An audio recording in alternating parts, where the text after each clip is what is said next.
رمضان المبارک کی سب سے بڑی جو سنتیں ہیں وہ دو ہیں۔ ایک سنت ہے پورے مہینے تراویح کا پڑھنا، اور پورے مہینے تراویح پڑھنی 20 رکعت۔ کتنی رکعت پڑھنی؟ 8 نہیں پڑھنی، پورے مہینے تراویح پڑھنی اور 20 رکعت پڑھنی۔ اور دوسری چیز ہے تراویح کے اندر کلام پاک کا سننا یا پڑھنا، پورے کلام پاک کا۔ دو الگ الگ سنتیں ہیں، پورے مہینے تراویح پڑھنا الگ سنت ہے، اور تراویح کے اندر کلام پاک ختم کرنا یعنی پڑھنا یا سننا، یہ دونوں الگ الگ سنتیں ہیں۔ ابھی ہماری ایک سنت پر عمل ہوا ہے، دوسری سنت ابھی باقی ہے۔ وہ کون سی سنت دوسری باقی ہے بھائی؟ کون سی باقی ہے؟ پورے مہینے تراویح پڑھنے کی سنت ابھی باقی ہے۔ یہ نہ سمجھیں کہ 10 دن کا سن لیا، کیا پورے مہینے کا ہم نے سن لیا، 23 میں پورا ہوا، 25 میں پورا ہوا، اب باقی دن کیا کرنا ہے؟ اب ہمارا پورا ہو گیا، ہماری چھٹی ہو گئی۔ ایسا نہیں ہے، چھٹی کا کوئی حساب، کوئی کانسیپٹ چھٹی کا بالکل بھی نہیں ہے۔ روزانہ تراویح پڑھنی ہے، چاہے کلام پاک 23 میں پورا ہوا ہو، 25 میں ہو، 27 میں ہو، کتنے بھی دن میں پورا ہوا، جب تک چاند نہیں دکھے گا تب تک امام صاحب تراویح پڑھائیں گے، تب تک سب کو تراویح پڑھنی ہے۔ تراویح کے ایک سجدے پر اللہ رب العزت 1500 نیکی دیتے ہیں۔ ایک سجدے پر کتنی نیکی ملتی ہے؟ 1500 نیکی۔ 20 رکعت میں کتنے سجدے؟ بولو بھائی، 40 سجدے، کتنی نیکی ہو گئی؟ ایک سجدے پر 1500، 20 رکعت میں 40 سجدے، کتنی نیکی ہوئی؟ 60,000 نیکی ہو گئی۔ اب بتاؤ روزانہ پڑھنی چاہیے نہیں پڑھنی چاہیے؟ اللہ کی قسم، مرنے کے بعد انسان ایک ایک نیکی کا محتاج ہو، جس کے لیے سب کچھ کرا۔ وہ اولاد، انسان 1000 روپے کما رہا، 2000 کما رہا، 5000 کما رہا، خرچہ کتنے کا اس کا؟ 100 روپے کا، 150 کا، 200 کا، لاسٹ 200 روپے خرچہ ہے۔ 1000 خرچہ 200 روپے کا، کما رہا 1000 روپے، لیکن کس کے لیے کر رہا؟ بولو بھائی، کس کے لیے کر رہا؟ اپنی بیوی بچی کے لیے تو کر رہا ہے، لیکن خدا کی قسم مرنے کے بعد ایک نیکی نہیں دیں گے۔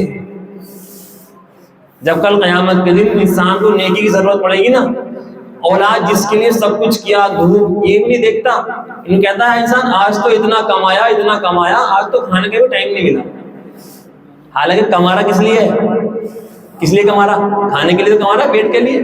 کہ کہتا ہے انسان خوش ہوتا ہے، آج تو کمانے کا بھی ٹائم نہیں ملا بھائی صاحب، آج تو اتنا کام تھا۔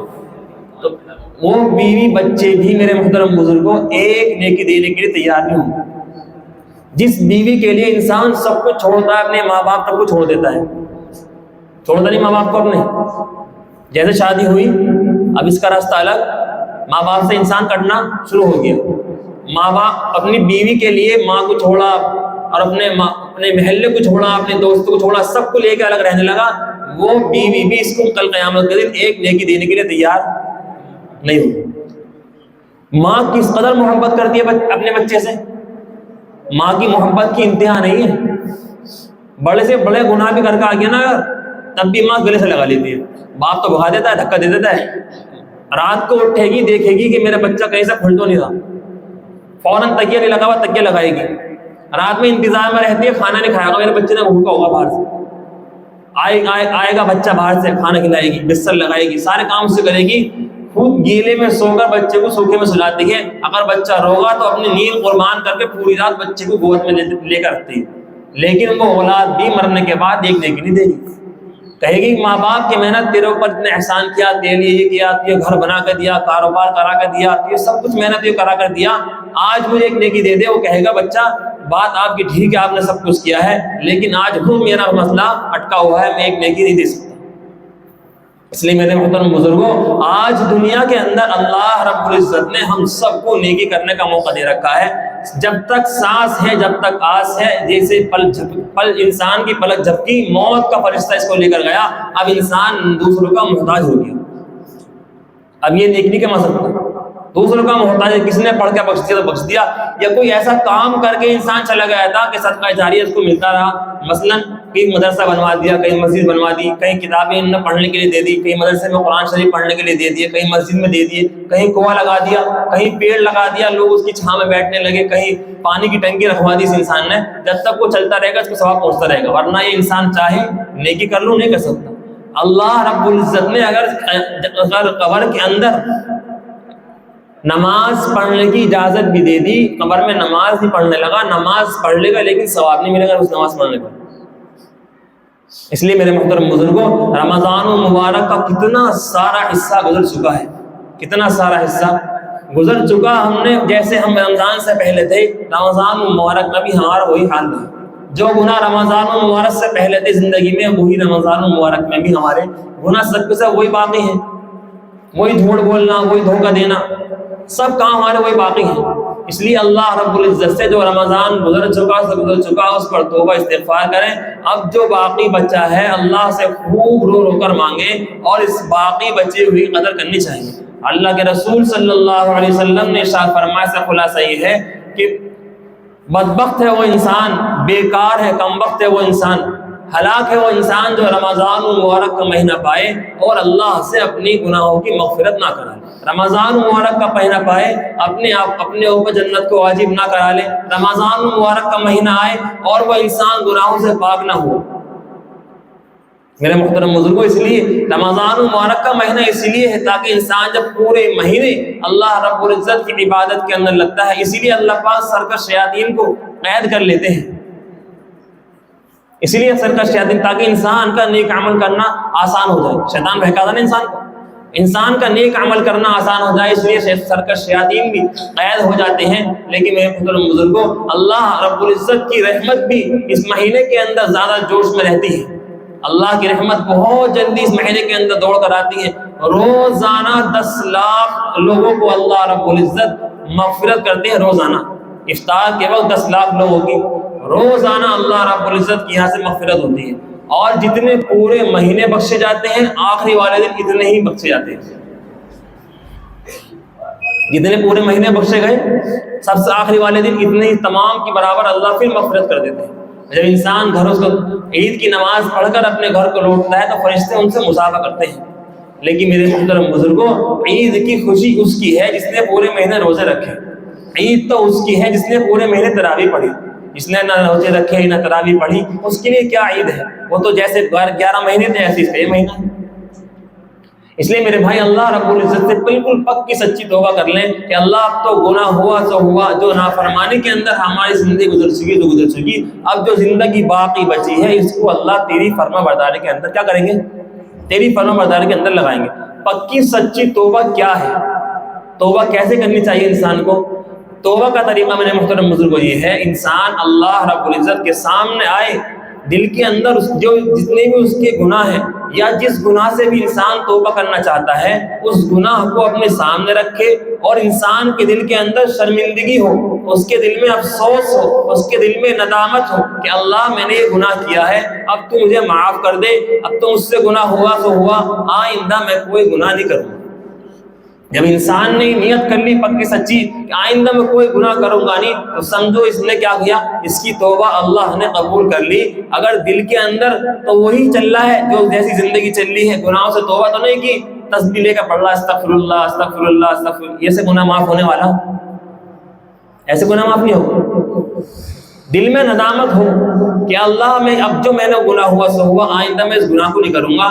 زمین سے لے کر آسمان تک بھی اگر ہم نے گناہ کرتے کرتے، یہ زمین سے آسمان تک کے بیچ کا جو خلا ہے اس کو ہم نے اپنے گناہوں سے بھر دیا، اللہ کے سامنے آ کر ایک آنسو بہا دیا، آنسو بھی نہیں نکلا، اللہ فرماتے آنسو بھی تیری آنکھ سے نہیں نکل رہا، رونا نہیں آ رہا تو رونے جیسی شکل بنا لے، میں تو یہ معاف کر دوں گا۔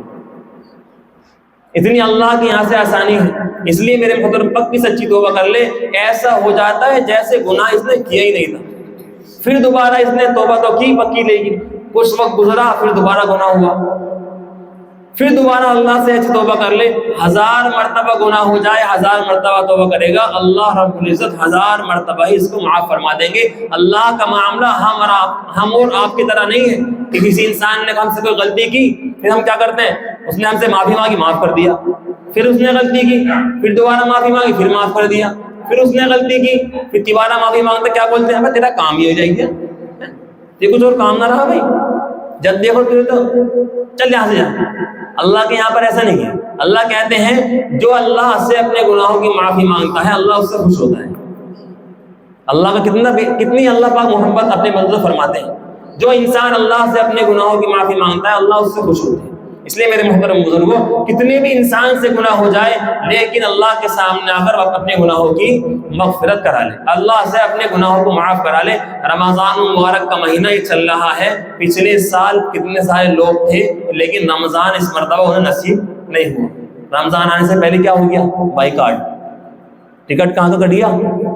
کتنے سارے ہم بھی یہاں پر بیٹھے ہیں، اگلے سال رمضان میں پتہ نہیں ہمارا ٹکٹ کہاں کا ہوگا، کوئی بھروسہ نہیں ہے. کہتا ہے انسان ارے ابھی تو میرے پاس بیٹھا تھا، ابھی تو میرے پاس سے گیا تو اس کا انتقال ہو گیا، ابھی تو میرے پاس سے گیا ہے، ابھی تو میں نے اس سے بات کی ہے.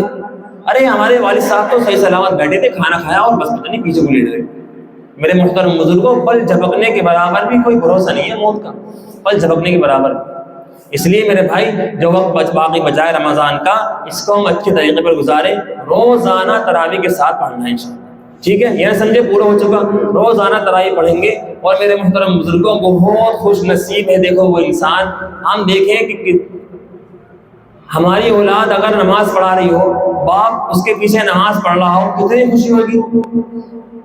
خوش نصیب ہے، کتنا خوش نصیب ہے انسان ہو جس کے پیچھے لوگ نماز پڑھ رہے ہیں. جس کی بچہ ہوتا ہے نا اسے دیکھو کتنی خوشی ہوتی ہے. لیکن میرے بھائی اللہ رب العزت نے صرف اور صرف یہ ایک ہی کتاب دی ہے، ایک بس.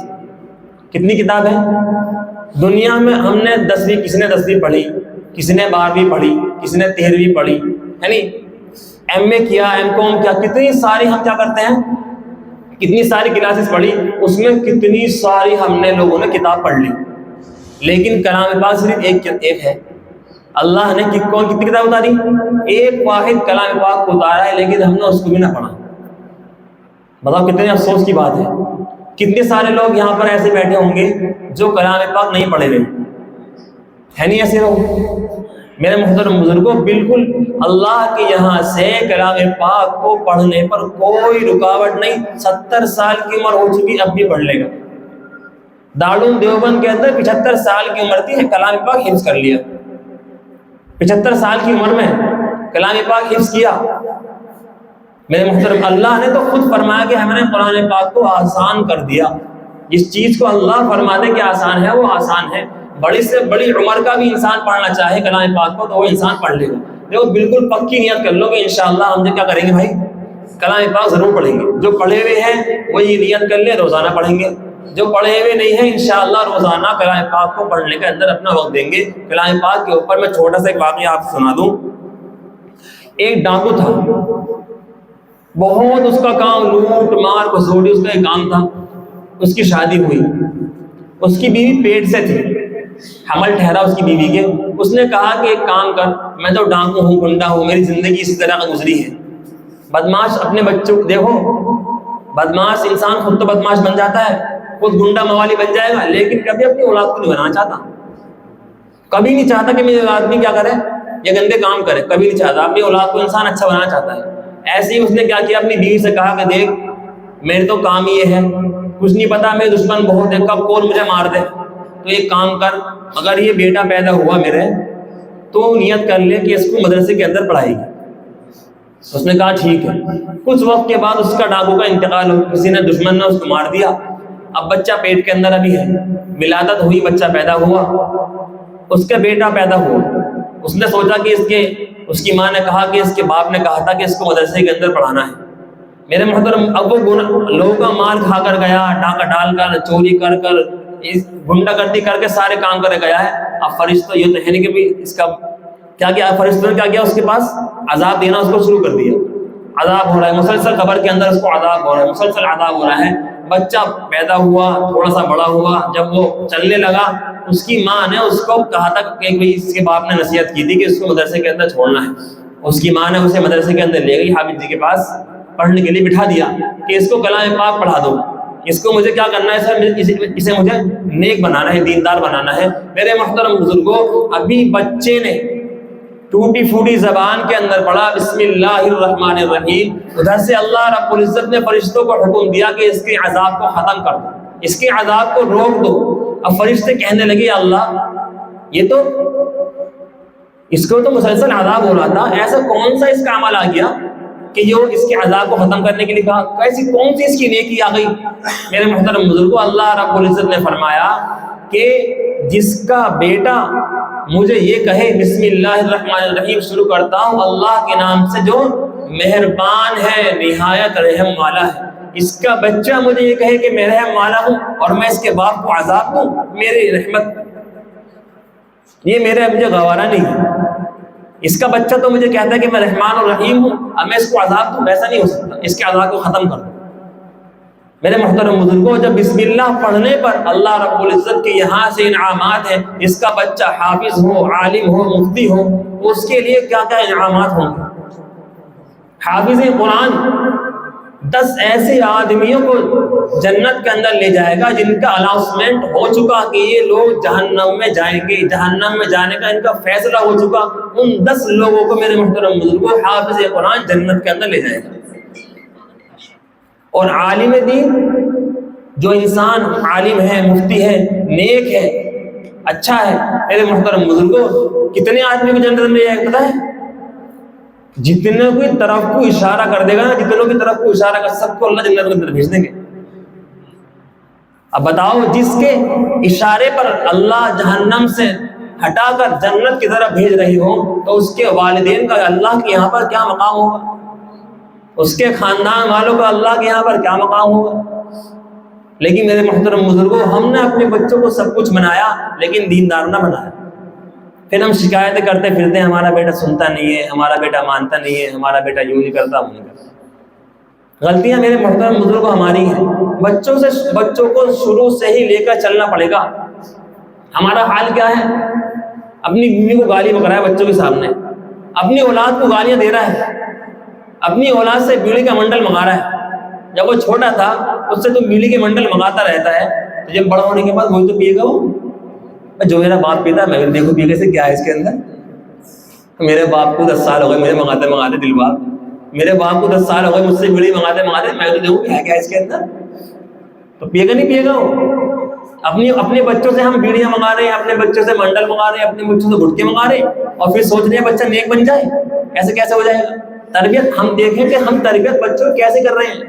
بچے کو گالی دے کر بول رہا کہ تو نے گالی کیوں دی؟ بچوں کی لڑائی ہوئی، اسے بچے کو گالی دے رہا باپ خود، اور کہہ رہا کہ تو نے گالی وغیرہ گالی، اس کو گالی وغیرہ خود کہہ رہا بھائی تو گالی خود سکھا رہا ہے اسے۔ جیسا بچہ جب اپنے ماں باپ کو کرتا ہوا دیکھتا ہے ویسے ہی بچہ خود کرنے لگ جاتا ہے۔ آپ دیکھیں جن کافروں کے گھروں کے اندر بچے پیدا ہوتے ہیں، ایک بچہ غیر مسلم کے گھر میں پیدا ہوا، اس نے اپنے ماں باپ کو دیکھا کہ بت کے سامنے ہاتھ جوڑ کر کھڑے ہیں، تو بچے کو کہنے کی ضرورت نہیں پڑتی، خود ہی بچہ وہاں پر پوجا پاٹ کرنے لگ جاتا ہے۔ دیکھ جن گھروں کے اندر مائیں بہنیں نماز کی پابندی کرتی ہیں، چھوٹے چھوٹے بچے چھوٹے سے جانماز لے کر ماں کی برابر میں کھڑے ہو جاتے ہیں نماز پڑھنے کے لیے۔ ماں کی برابر میں بچے کھڑے ہو رہے ہیں نماز پڑھنے کے لیے۔ جیسے ماں کو دیکھا وضو کر رہی ہے ماں، تو ایسے ہی میرے محترم بزرگ کو بچہ بھی ٹوٹا پھوٹا وضو کرنے لگ گیا۔ ماں کو دیکھا ماں ٹک ٹاک پہ ڈانس کر رہی ہے، تو بچہ بھی ڈانس کرنے لگ گیا۔ آپ دیکھیں جن گھروں کے اندر نمازیں پڑھی جاتی ہیں ان کے چھوٹے چھوٹے بچے احرام باندھ کے نمازیں پڑھتے ہیں، اور جن گھروں کی عورتیں ناچ گانے کرتی ہیں چھوٹے چھوٹے بچے ٹھمکے لگاتے ہیں، اور پھر ہم کہتے ہیں بڑوں ہو گئے بچے کی تربیت نہیں ہوئی صاحب، ہمارا بچہ کیا ہو گیا، بچہ بگڑ گیا، بچہ ہاتھ سے نکل گیا، تو نے نکالا ہے بھائی۔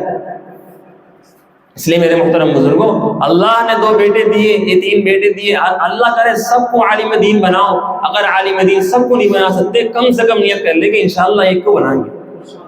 میں نیت کروں، میں خود اگر قرآن پڑھا ہوا نہیں ہوں، خود قرآن پڑھوں گا اور اپنے بچوں کو بھی انشاءاللہ پڑھانے کی کوشش کروں۔ یہ سوچ لیا میں نے نہیں میں تو نہیں پڑھنا، اپنے بچوں کو پڑھا دوں بس، کیا کر دوں، ارے یار میری تو بہت عمر ہو گئی، بچوں کو پڑھا دو بس۔ بھائی جیسے تو نہیں پڑھ رہے تیری اولاد نہیں پڑھنے کی، ایسے جب میں نہیں پڑھ سکتا تو میری اولاد کیسے پڑھے گی؟ میں خود جاؤں پڑھنے کے لیے، چاہے آدھا گھنٹہ نکالوں، لیکن روزانہ کلام پاک پڑھنے کی کوشش کروں، پوری نیت کی کلام پاک پڑھنے کی. ابھی قاعدہ لگا تھا, کلام پاک پڑھا نہیں ہے, نیت تھی پوری پڑھنے کی, قاعدہ لگا تھا, انتقال ہو گیا. حافظہ شروع کیا کرنے کے لیے, ابھی حافظ بنا نہیں, صرف ایک پارہ کیا, ایک سورت حفظ کی, لیکن نیت تھی پورا حفظ کروں گا. مر گیا, کل قیامت کے دن حافظوں کے اندر شمار ہوگا اس کا, کیونکہ نیت تھی اس کی.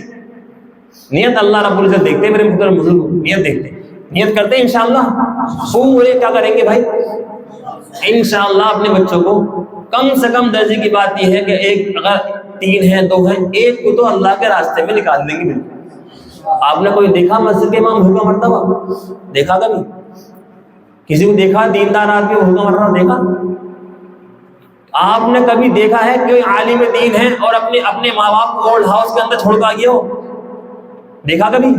آپ نے دیکھا جس گھر کے اندر عالم ہو اس کے ماں باپ روڈ پر کھڑے ہو, اس نے اپنے ماں باپ کو گھر سے نکال رکھا ہو؟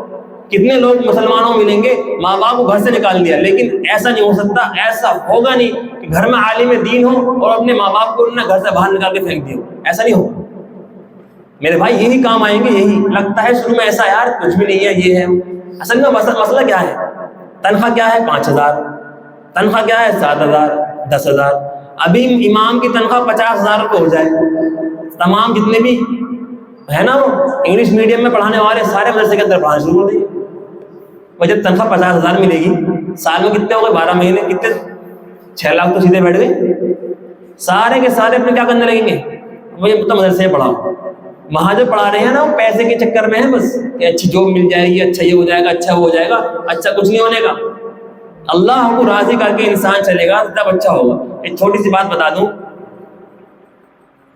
وہ ہے نا ایک آدمی بیٹھا ہوا سمندر کے کنارے سگریٹ پی رہا, بیٹھا ہوا سگریٹ پی رہا صاحب.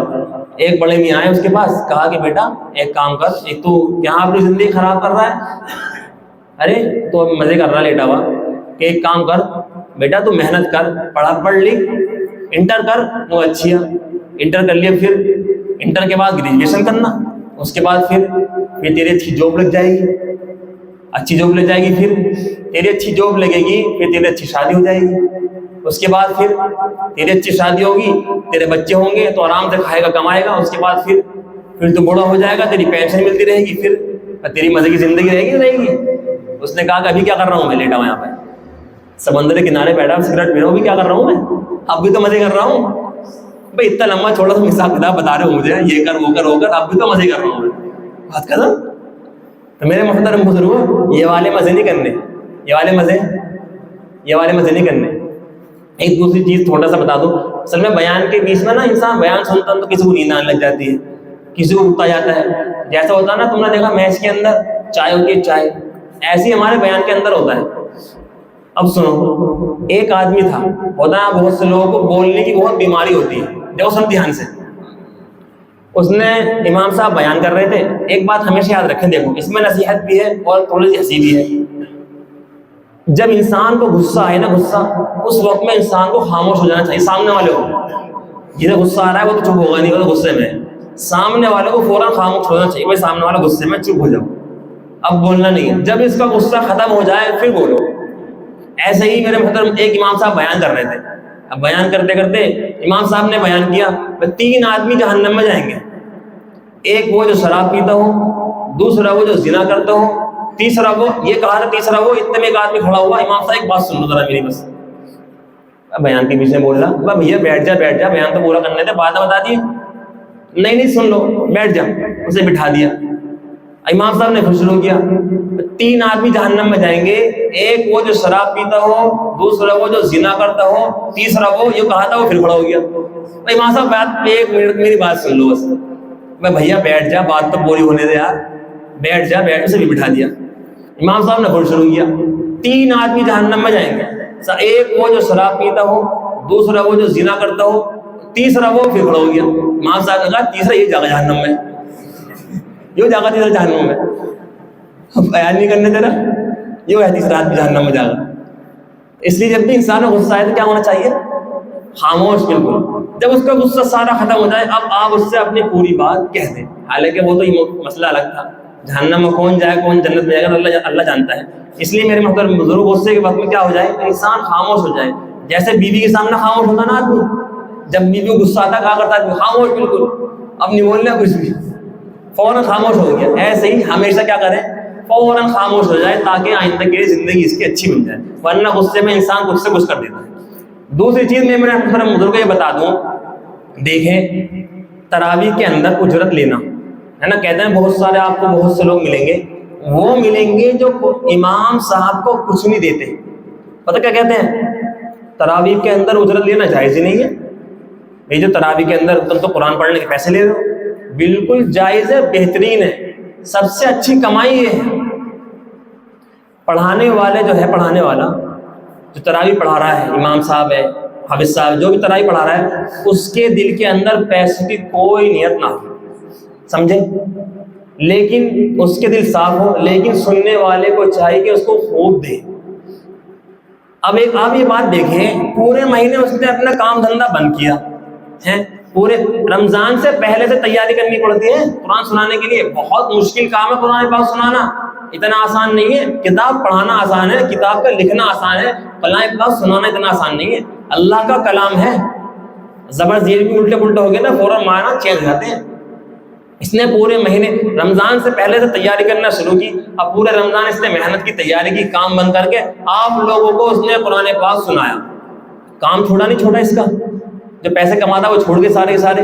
اب اس کو ملنے کا نمبر آیا، آپ میں ناجائز ہے تو اگلی بار قرآن سنا گا، بولی بار بولو، اگلی بار قرآن سنا گا وہ. میں 1.5 مہینہ اس نے لگایا اپنا کام دھندا بند کر کے ہیں، اس کا جو کام کا نقصان ہے اس کا کیا ہوگا. اگلی بار اگر ہم اس طریقے پر کرتے رہے تو آئندہ قرآن پاک سنانے والے ختم ہو جائیں گے. وہ تو کہہ دے گا بھائی ایسا ہے یار، کام بند کیا کچھ بھی نہیں ہوا، اور ایسا اگلی بار میں تو کام کروں گا. کیوں؟ آپ یہ دیکھیں، سب ضرورت سب کی ہے نہیں ہے، ماں باپ، بھائی بہن، بیوی بچے سب کے ہیں. آپ یہ دیکھیں جب وہ دکان پر جوتے لینے گیا شاپنگ کے لیے، اپنی بیوی کو، اپنی ماں کے لیے، انسان کپڑے لینے کے لیے گیا. اب جو ہے تراویح کے اندر تو کچھ ملا نہیں اسے.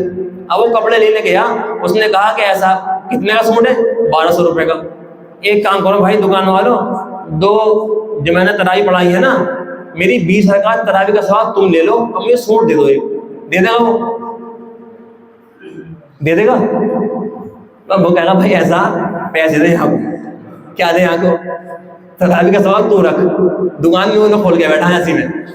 وہ جوتے لینے گیا کہ کہا کہ بھائی جوتے کتنے کے، 1200 روپے کے، 1000 کے، یا مان لو 500 روپے کے جوتے ہیں، کہ صاحب جوتے چاہیے. کہ ایک کام کرو 10 رکعت تراویح کا ثواب تم لے لو، مجھے جوتے دے دو. دے دے گا وہ. اس نے اپنا کام دھندا بند کر کے قرآن سنایا، اور ہم نے کیا فتویٰ لگا دیا، ہمیں ضرورت شاپنگ تو اس کو بھی کرنی ہے، نہیں کرنی ہے. اس لیے میرے محترم بزرگوں کو خوب تعاون کرنا چاہیے. حرم شریف کے اندر یہ ہوتا ہے جب قرآن پاک ختم ہوتا ہے نا، قرآن پاک ختم ہوتا ہے، فلاں شیخ کی طرف سے قرآن شریف جن نے ختم کیا تراویح کے اندر، امام صاحب کو، فلاں امام صاحب کو فلاں شیخ کی طرف سے اوڈی، فلاں شیخ کی طرف سے رینج اوور، فلاں شیخ کی طرف سے فلاں بلڈنگ کے اندر بنگلہ، ایسے دیے جاتے ہیں. اور ہم ذرا سی دیر میں کیا کہہ دیتے ہیں، ناجائز ہے. کیا ہے؟ ناجائز ہے. جب اپنا بچہ سنائے گا نا، جب اپنا بچہ سنائے گا اور وہ پورے مہینے کام دھندا ختم کر کے قرآن پاک سنا گا نا، جب کہنا ناجائز ہے. دوسروں کو فتوے لگانا تو بہت آسان ہے. اس لیے میرے محترم بزرگوں، ان حضرات کو دیکھو، 1 سال کے اندر ایک موقع آتا ہے بس، روز تو مانگتے نہیں ہیں. سنانے، میں نے پھر کہا، پھر دوبارہ عرض کر دوں، سنانے والے کے دل میں کوئی پیسوں کی نیت نہ ہو، لیکن سننے والوں کو چاہیے خوب دل کھول کر ہمیں اس کا تعاون کرنا چاہیے، خوب تعاون کرنا چاہیے. ناچنے والے کے اوپر انسان خوب پیسے لٹاتا، کوئی کہہ رہا ناجائز ہے، کوئی کہہ رہے شوق سے لٹا رہے، شوق سے لٹا رہے، شوق سے ان ہیروں کے اوپر خوب پیسے لٹا رہے ہیں ان کے اوپر. اور پھر وہاں تو کوئی مسئلہ نہیں، کوئی نہیں کہتا ناجائز ہے. خوب آرام سے شوق سے انسان ناچ بھی دیکھتا ہوں کہ پیسے لٹاتا ہے. شادی بارات کے اندر کیا ہوتا ہے، بارات جا رہی ہے، خوب پیسے لٹائے جا رہے ہیں بارات کے اندر، وہاں کوئی نہیں کہہ رہا ناجائز ہے. امام صاحب کو دینے کا نمبر ہے ناجائز. اس لیے میرے محترم بزرگوں، یہ ناجائز نہیں ہے. اس لیے خوب تعاون کریں. زندگی میں ہر 1 سال کے اندر ایک موقع آتا ہے، دل کھول کر ہمیں تعاون کرنا چاہیے. اللہ کی قسم کھا کر میں آپ سے عرض کر رہا ہوں، جتنا بھی آپ تعاون کریں گے اللہ آپ کے دین کو قبول کرے گا. جتنا بھی آپ تعاون کریں گے اس کا 10 گنا اللہ آپ کو دنیا کے اندر دے گا، 70 گنا مرنے کے بعد دے گا. اور انشاءاللہ اگر آپ کی نیت اچھی ہوئی تو اللہ پاک اس آپ کو اور زیادہ دے گا. کوئی بھی صاحب ایسا نہ ہو امام صاحب سے مسابقہ دے اور مسابقے کے اندر پیسے نہ ہو. اللہ نے آپ کو اچھی حیثیت دی ہے, 500 کا دیں, 2000 کا 1000 دیں, 2000 دیں, اگر کم سے کم درجے کی بات یہ ہے یعنی جتنا بھی ہمارا موقع ہو ضرور مسابقے کے اندر ہمیں تعاون کرنا چاہیے.